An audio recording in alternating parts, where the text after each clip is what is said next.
The most successful people in the world all have one thing in common. They've learned how to think big by developing a perspective of possibility. And the good news is, we all have the potential to apply the same strategies to achieve amazing things in our work and lives. Hi, I'm Rob Hartnett, and as your Chief Possibility Officer and host, I'm here to inspire you to become the star of your world as a person of possibility, through learning how people from all areas of life are thinking big and chasing down their dreams. Would you please make welcome Stef Koster? How are you? I'm great, thanks, Rod. Lovely to see you. It's been years since I last. It has. Thanks. In fact, you were a guest on a show, I think almost one of our very first guests on the show, I think right back either just when the pandemic was starting or just a couple of months into it. And at that point, I think you had just opened CoCo, if I'm right. Yes, CoCo would have been about maybe 3 years old and going really well. And CoCo is a co-working space. Yes. And yes. what we were talking about is, all of a sudden everyone's at home. So what's going to happen in the co-working industry? So our predictions were spot on back then. I was thinking you got it right. I was thinking about that because you were at the time, people were doubting you, which has happened in the past. We all know that. And you were right. You had all these assumptions and predictions that you talked to me back on that podcast. Lads and gentlemen, feel free to go back to the episode and listen to it if you don't trust Steph and I. And they really come true. I mean, a lot of things that we thought weren't going to work in for co-working spaces, especially you've got a lovely one in a beautiful part of Victoria. We'll talk about that in a moment. A lot of things were going to go against them, but it didn't turn out that way. Tell us about that. No, particularly. I'll just say co-working, I'm in a suburban / regional area. We border right on regional for Australia Post, but we're only an hour from Melbourne. Co-working was massive, like big boom just before COVID in the cities. I remember going to conferences and the owners saying, "You're crazy." I think, we talked about this, like, why would you have a co-working space in a regional area? And here we are. And everyone now wanting to be in the suburbs and the regional areas to live, but also co-working spaces, bigger co-working spaces looking to our area. And it's just going from strength to strength. I think coming out of COVID, people were definitely nervous. Remember the days of the big open plan. And a funny statistic, only 30% of co-working spaces in Australia survived. So unbelievable statistic, really quite sad. But I think what happened with co-working, lots of smaller people's like, I'll just go rent an office, put lots of desks in, and it will work. But those days have gone, people don't want to sit in open plan space anymore. And, I see here at CoCo Place, everyone's on a video call every day. Everyone wants a bit of privacy. So it took everyone a while to come out, and now I get inundated. I just need to get out of the house. I need human connection. So I think we all got a little comfortable at home, got a bit scared to come out, but definitely now everyone wants out, but also that flexibility to go back home. Talk to me about that, because there was a big, CoCo Place is in Mornington, which is on the Mornington Peninsula. It's kind of the gateway to the Mornington Peninsula. It's as you said, kind of a metro but regional on the kind of cusp. But I definitely experienced a lot of my friends and colleagues moved down to the peninsula, moved to, the beach houses became their main residence. I know a lot of them have sold their Melbourne residences, have moved down there.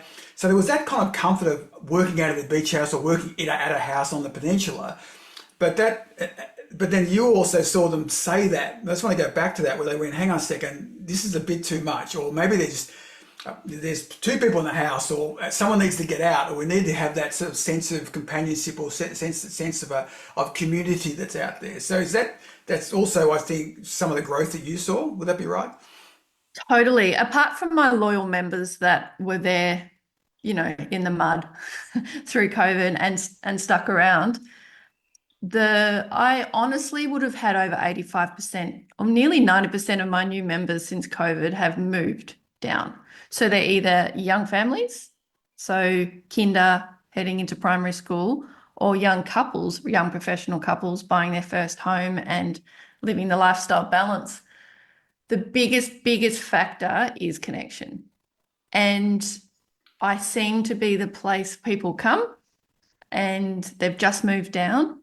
They either work in a co-working space in Melbourne and now they know, so they either have worked in co-working and they know they can get a community quickly, or they come and move down and they're still rushing around, not feeling like they fit, and co-working has been a place for them to really find their tribe and their community and know that I've got someone here and he's like, I'll just come 1 day a week. I'm like, cool, you still go to Melbourne. And then a month later, have you got room for 2 days?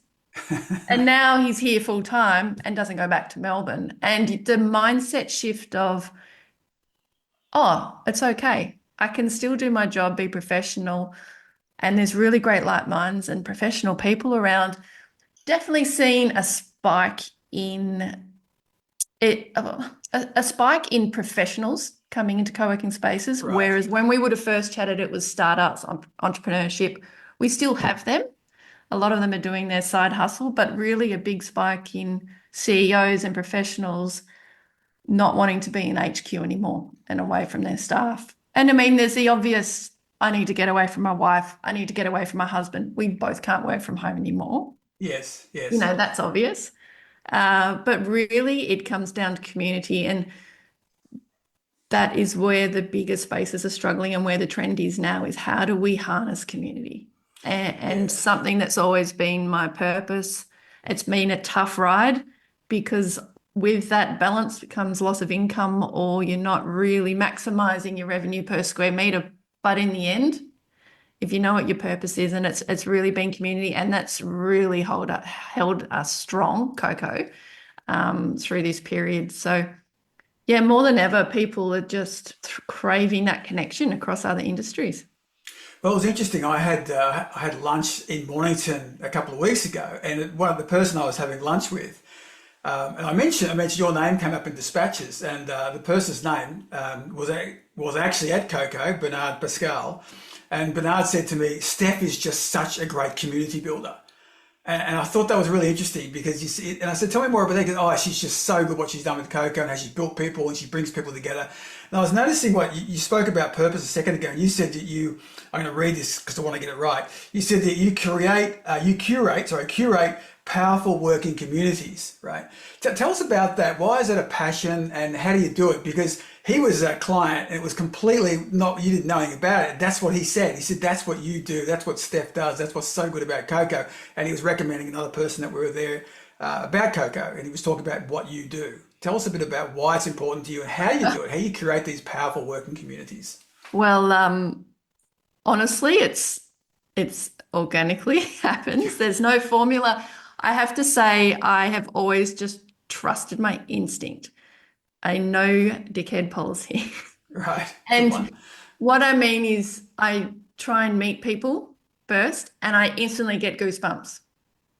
It's clear. And just walking people through, you can see that they know someone or they interact. It's kind of like employing someone for a job, yeah. You get the receptionist to offer them a cup of tea and stall them, and you get feedback from the receptionist later on. I have no formula for building it because it's the humans that do it, and that's the difference. It's when you try and grow and foster a community and force connection and force name tags and Right. force events down people's throat. That's not authentic. So what I do is I'm really clear on my purpose. Every time someone comes in, I'm like, I'm not here every day. Make yourself at home. This is what the expectations are. I'm not going to introduce you to anyone. This is your home. It's not my home. And CoCo, we now call CoCo. It actually gets me really emotional. CoCo is this energy that's sort of somehow happened. So Yes. it was named CoCo Place for connection, collaboration, but now it's CoCo affectionately to everyone. And we have CoCo moments and the CoCo energy and spirit. So those moments happen due to people in here having a clear purpose, a beautiful life balance, like minds, and working together and crossing over. I don't actually curate it, but what I do is if there's a beautiful CoCo moment, I'll harness it and make it a ritual. Right. but everything's community led, not led by me. So it's the walls that create the community, but I'm more, I would say, aware of when they occur. Does Okay. that make sense? How do you stay? How do you stay aware? Because I know you're also a really good communicator, and for those who don't, know, Steph and I were in the advertising marketing business many years ago. So you've always had a really great space for marketing and communication skills. How do you? Because I think you do that really well. Maybe you don't think you do, but it's an innate skill. But you do it well. You do communicate well, and I think you guess it's actually how you build it organically as well. When I feel something, I follow it. So you just observe and listen a lot. You make sure you're not the voice of the space. It's everyone else. Um, I went through a phase, maybe because I had to go and work in Melbourne for a while, but after COVID, my members I'd intentionally not be around when there's a tour. Right. And then a member would have to jump up and take someone around. And it's a better story from them than me. Um, yeah, look, I could say there's a formula now. It's not that I follow it, but I could definitely tell someone how to do it. And actually, what I've decided too is everyone's like, we need more CoCos. Right. And I went through a real thinking process during COVID and was like, when we came back and the spirit of togetherness and the shifts people have made within their own business that you get to witness here, like gives you tears. And that is what needs to be harnessed. So the CoCo effect, I would rather take to more communities and build more communities than open more spaces. So that's where that focus is. So I think it's just a natural thing to me because the key is you don't drive it, everyone else Yep, does. everyone else drives it. So a second ago, you talked about taking the CoCo effect to communities. So does that mean opening more CoCo spaces, yeah? Just take me with the CoCo effect. What do you mean by that? So as I said, there's these little moments where people end up doing business together. Actually, two people were sitting on desks. We sat in a meeting. I had this idea of Team CoCo. Yep. So there's some I think that wonderful might be taken though. there's some wonderful minds that come through this space. You know, we've got up to 38 members, but only really 12 any given day. So I constantly have people and businesses coming onto Peninsula needing help in growth or startups. It's like, and I'm constantly referring them to Right. people who I value, not just because they're members. So I thought, let's all work together for a client and all our little skills. Let's all come together as Team CoCo and help clients. So we had this moment. This is an example. We're in a meeting presenting to a potential new client, and these two people I were with, CoCo 1 and CoCo 2, Right. just were like yin and yang, but just so clearly focused. And they looked at each other and this connection. So they were in their own little separate service businesses. It was electrifying and I could feel it. And we walked out and they're like, we got to work together. And now they've started a business. They've taken over an office in the Oh last wow. couple of months. It's so cool. That's a CoCo moment. We have guys in here that have started a podcast together.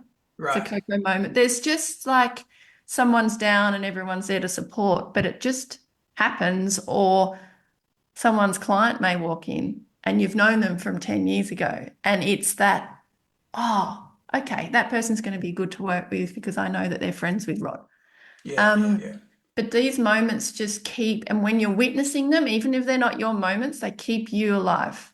You know, I've Yeah. witnessed someone move from 2 days a week to a desk to his own office now, has got funding and a new tech business. And seeing that person go through the journey within the building over the years is like so beautiful. It's really life changing, isn't it? And for you to see that, it's so empowering Yeah. and exciting to see the vision come alive. One of the things I saw you doing as well was School of CoCo. Tell us about what School of CoCo is about. School of CoCo is something I've had in my head for 9 years. Um, was sort of dipping my toe in it before COVID, then COVID hit and it was out the door. I did launch it during COVID. So, we've heard of the School of Life model. We all go to presentations, we all listen to podcasts. There's so much content and knowledge out there that we can digest in any form we want. But in COVID, it was like, let's go back to the family dinners. Let's go back to real storytelling, which I love. Right. and really connect and learn in a really engaged, authentic way. So School CoCo, I'd love to roll out family dinners with some partners at CoCo, and you invite your amazing speaker to come and have dinner, and you pay to sit there and it goes to charity, and you actually learn while sharing a meal. Go back to that sort of family storytelling model and days, and not just sitting in front of a workshop speaker. Yeah.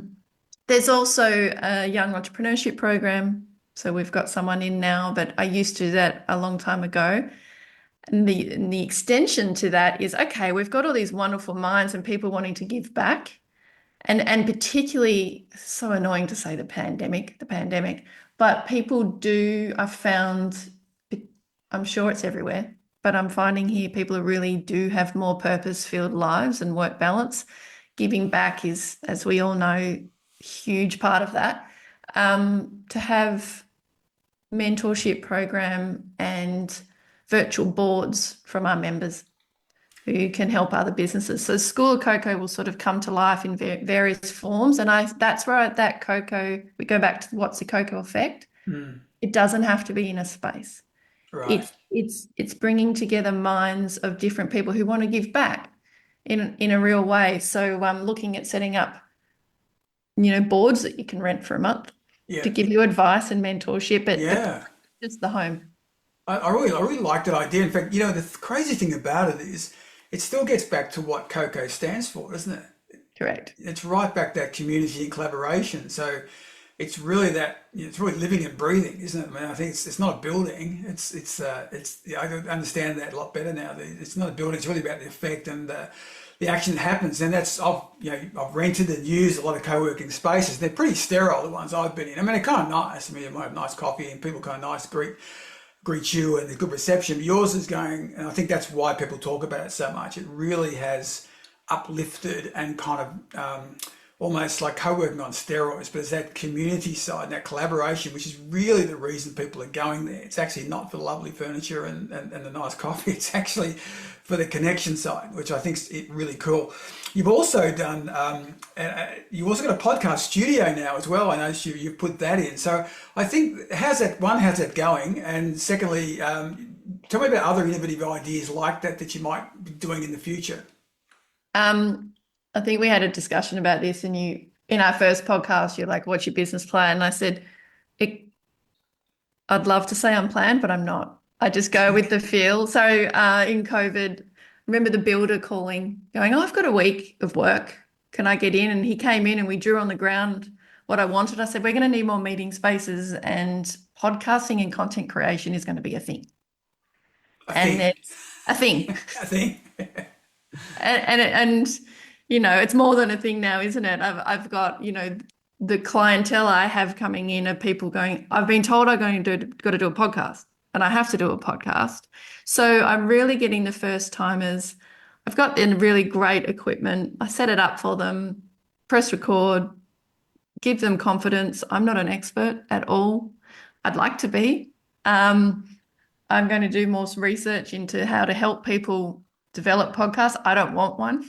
But I just get such joy seeing the delight on people's faces when they talk about what they love and what they're good at and share it. Yeah, It's it's amazing. And your studio looks amazing too, and I think that's a confidence thing too. When you starting to do it and having done a bit of podcasting for a while, I know what a good studio looks like. And yours looks fantastic the way you've set it up. And I think that's what you do as well. It looks professional, so the bar gets raised, and that gives people confidence. This is going to come out. I'm just going to be me on the mic. Yeah. Yeah, totally. Sometimes I get them to come in for a little play and give them some wine at night, and we just sort of have some fun and a chat, and I record it and then play it back. And they're like, Right. "Oh, I actually sound like I know what I'm talking about." Yeah. That's the wine talking. Yeah, exactly. Yeah, I love it. We need more of that going on. During the time you've had Coco going along, has there been any kind of, I guess, ideas and businesses that have kind of jumped out at you that have really stood out, that have come from a kind of an interesting idea and even surprised you about what they've done over the? It doesn't have to be in tech or anything, but just an idea or a concept that someone's come in, a bit like the guys growing from one day a week to more. That anyone like anything like that stood out? I mean, obviously tech is big. It Yeah, wasn't here. We were full of the entrepreneurs startup and we really weren't tech, but we are now. When I say tech, I really mean giving back to the world tech, which right. lights me up. Um, Maybe I'd like to share a story of the non-tech and Sure.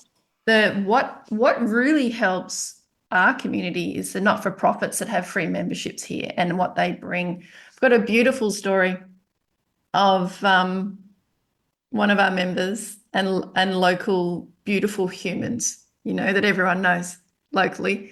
He recognized in COVID that all these women were going for walks and chatting to each other. And I actually bumped into him on the beach on one of my long walks. And I'd just done the Mojo Crow course. Right. And he was struggling a bit. And I said, look at this. Anyway, he just put it out there one Sunday morning on Facebook community group. Do any men want to go for a walk? Meet me at 6 o'clock in the village. And he was waiting at 6 o'clock or whatever, 6:30. He's like, no one was there. And within minutes, 10 people came out of the dark, men.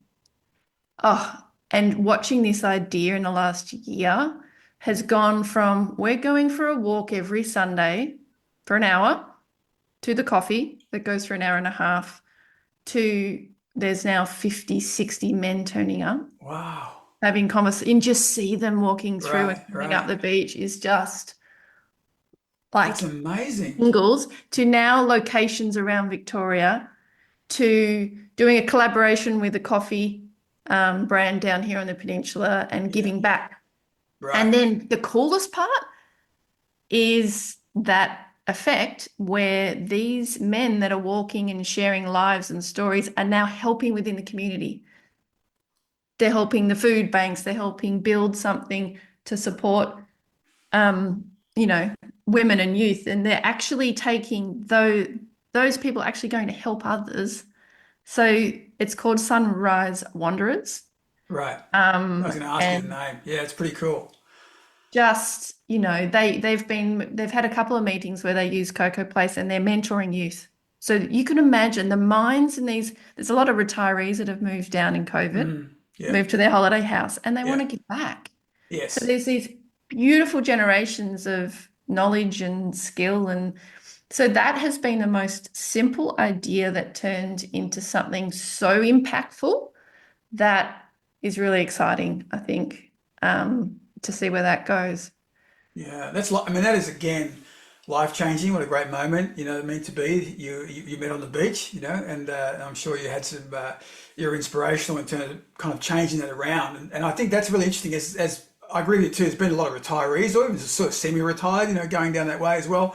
And I don't. I think a lot of it did come out. I think a lot of purposeful conversations came out of the back end of the experience we kind of had to have, especially in Victoria, because it is interesting, and a lot of people still around Australia, much as overseas, don't really know what we experienced down here and how Yeah. severe the lockdowns were and the impact it had on community and on connection.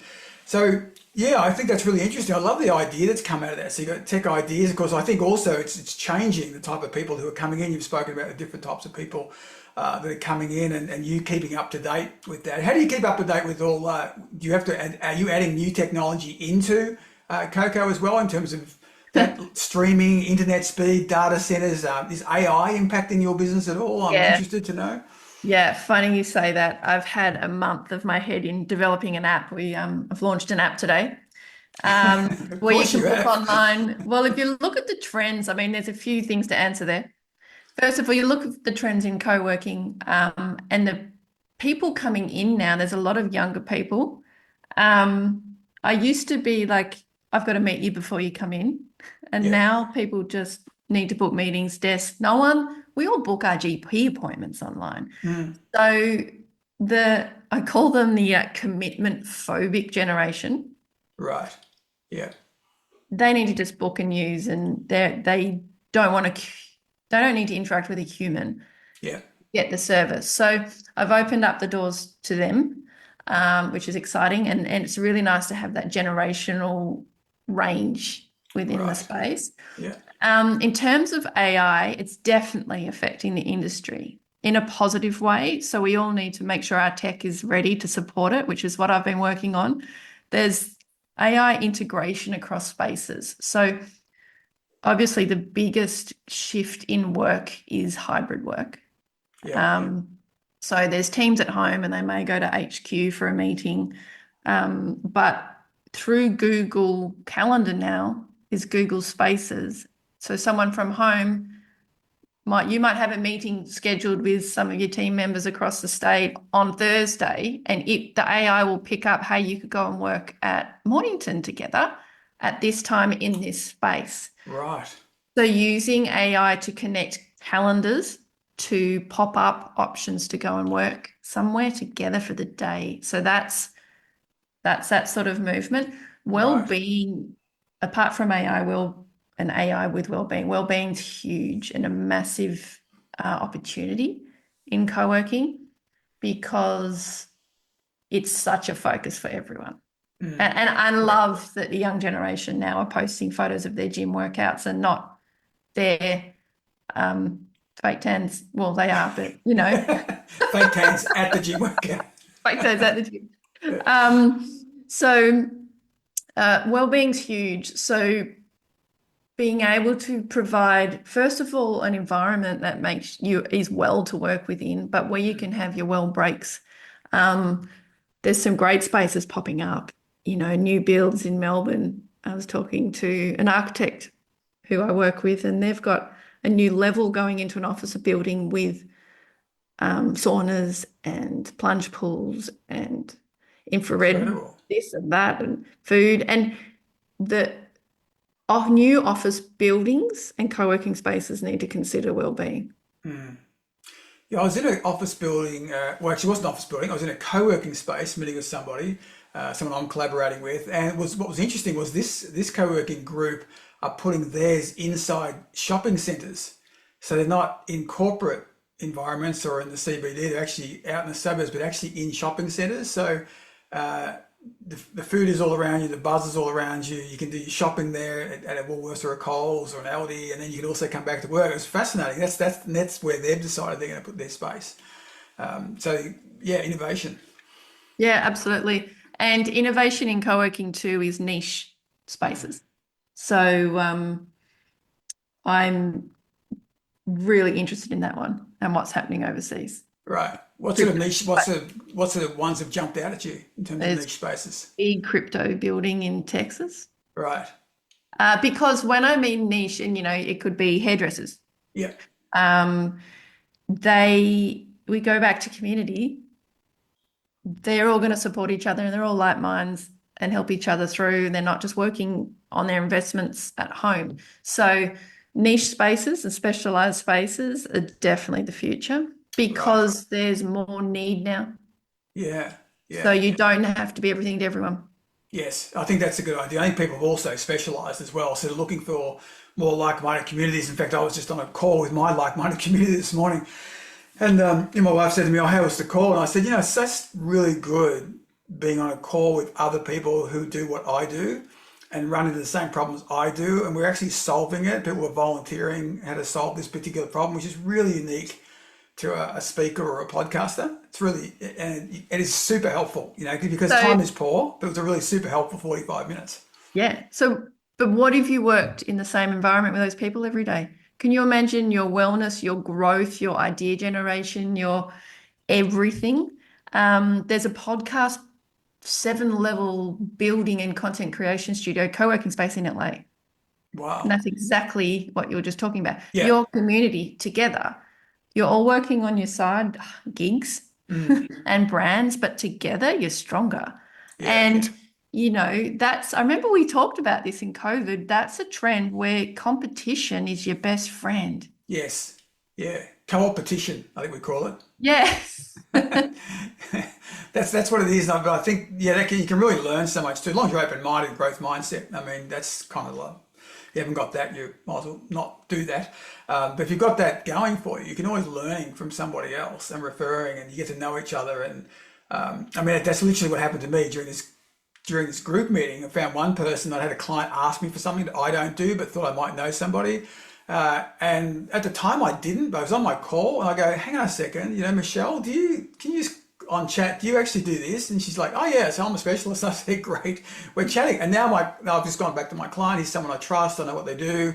This is actually what they do, what I think you're after. Put them together, right? That's the beauty of community. Mm.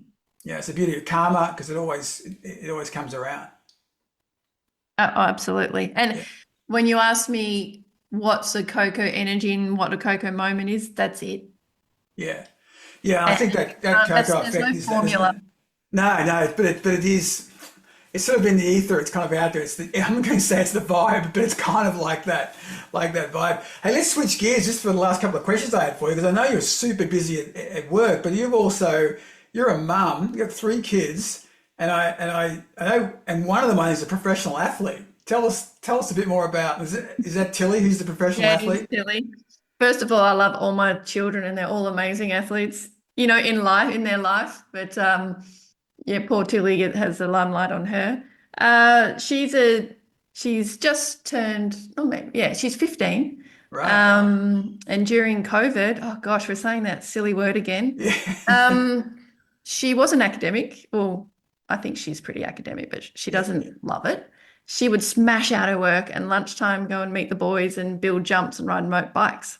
And she used to Fantastic. come back limping and I'm right, and show me videos of Right. like 20-foot jumps, and she would have been 11. Yeah. And so she just quit her other sports and said, I want to race downhill mountain bikes. I'm like, Right. all right. So we got no idea about it. And That's funny.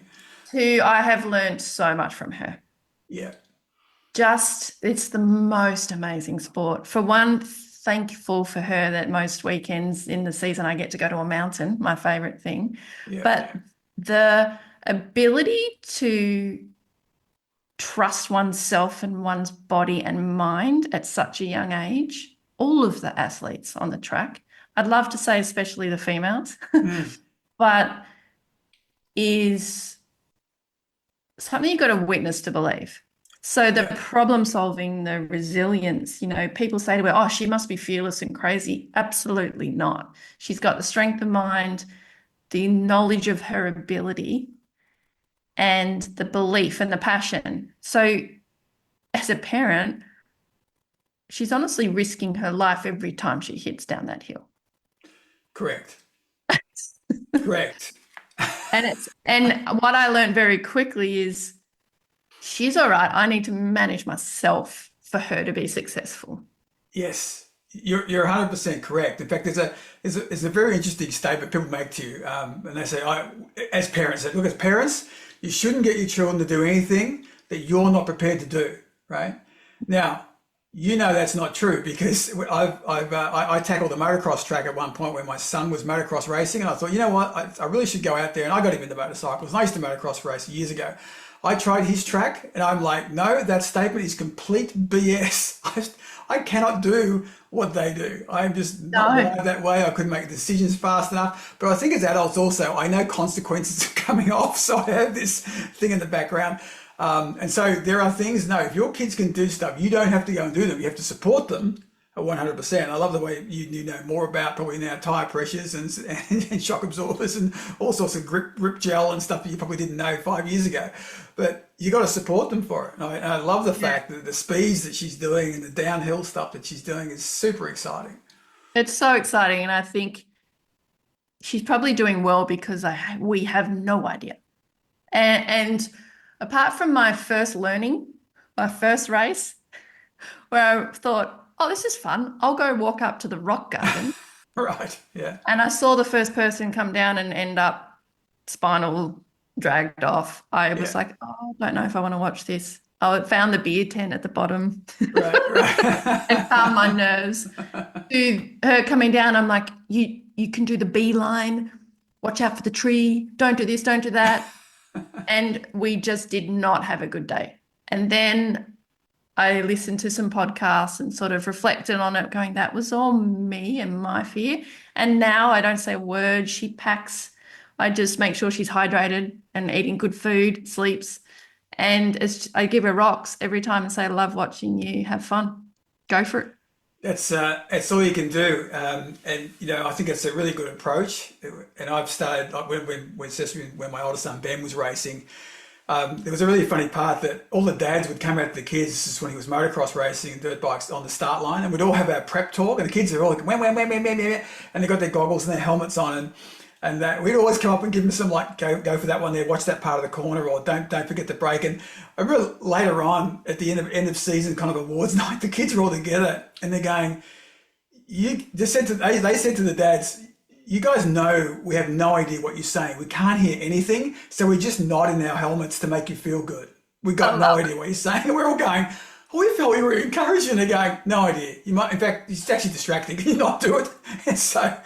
And the other thing I learned was we have really no influence on them, but the kids who are 3 to 4 years older, that's how you got change done. So if I ever wanted to do something or get something done that made sense, I'd say to one of the 14 and 15-year-olds, hey, can you ever chat to Ben and just maybe ask him about this part or how he does that? And they'd go over and do it. And then that would be it. That would be, oh yeah, I learned this from Trent today. And I'm like, great.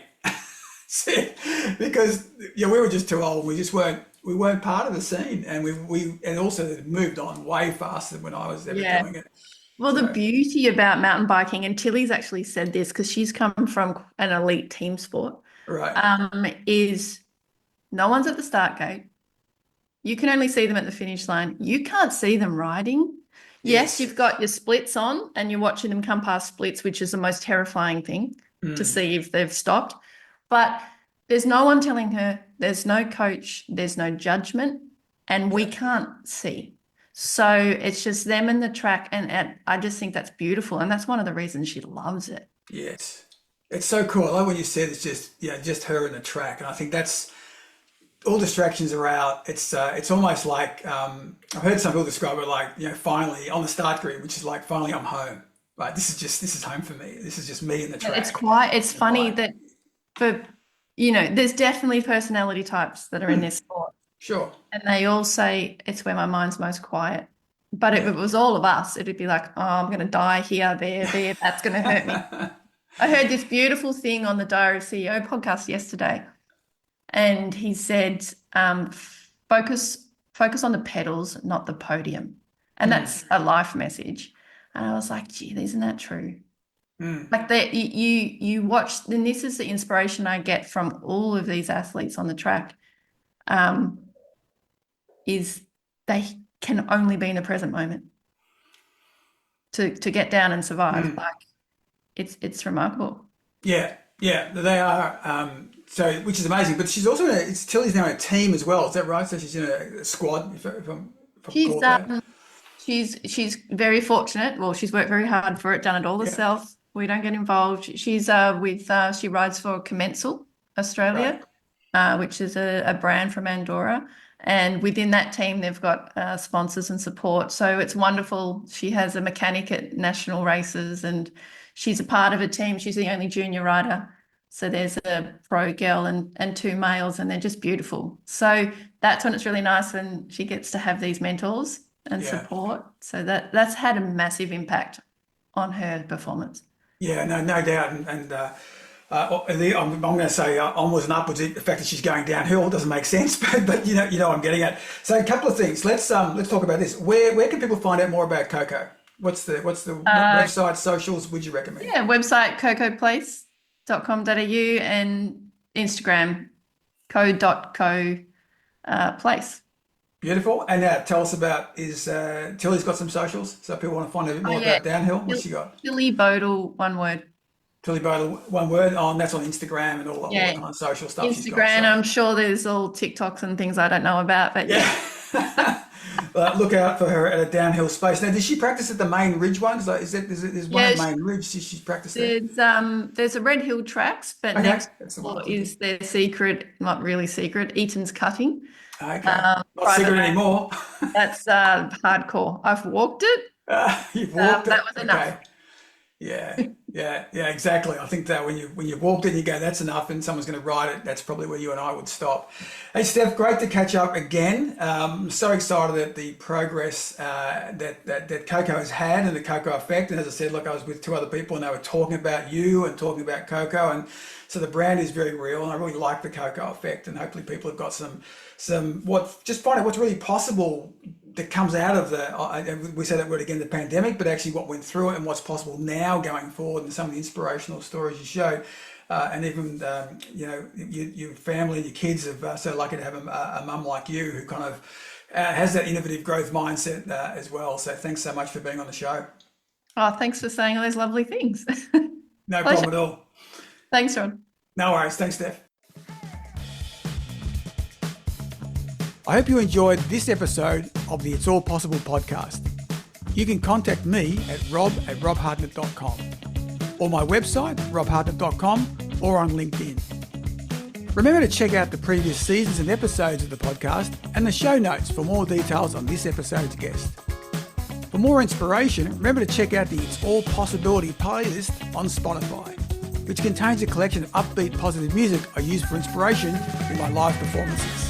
Until next time, live with passion and a perspective of possibility.